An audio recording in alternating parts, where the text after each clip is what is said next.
Srengenge durung mletek, aku wis dandan necis.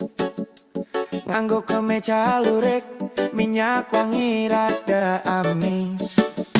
Niat tapi jemput kowe cah ayu sing tadi impian. Numpak motor lawas bane kempes ratati alangan. Tekan stasiun tuku, kowe wis nunggu ning kono. Mesemu koyo es dawet ngarai ngelak tati serno.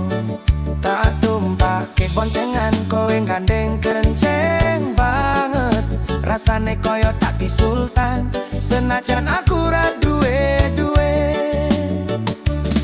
Muter-muter ning Malioboro, golek parkir sing ra ono. Malah lusup ning ganggang Cile menabrak gerobak bakso.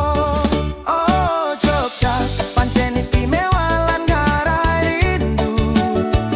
Tresnoku karo kowe, koyo gudeg sing soyo suwe soyo fardu. Mangan ning angkringan kowe jaluk sate usus 10.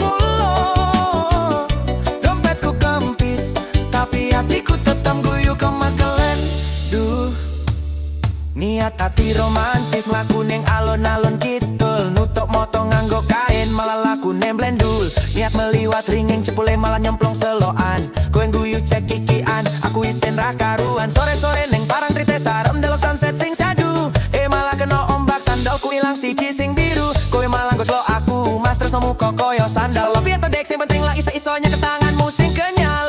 Senajan urip iki ora koyo ning film-film Korea.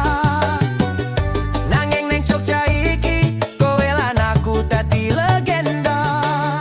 Legenda tresno sing konyol, sing kebaguyon lan cerita. Sing penting kowe lan aku ra bakal bisa selawase ato.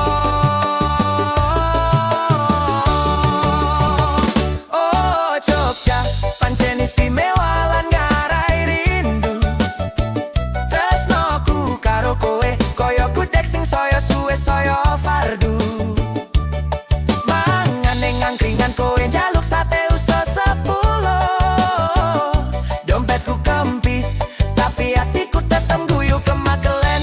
Duh, Jogja, pancen gone tresno. Senajan dudu tresno sing sugih bando. Sing penting kowe gelem tak ajak susah bareng. Mas papiane dek, walah tuku meneh. Neng kowe sing bayar ya dek.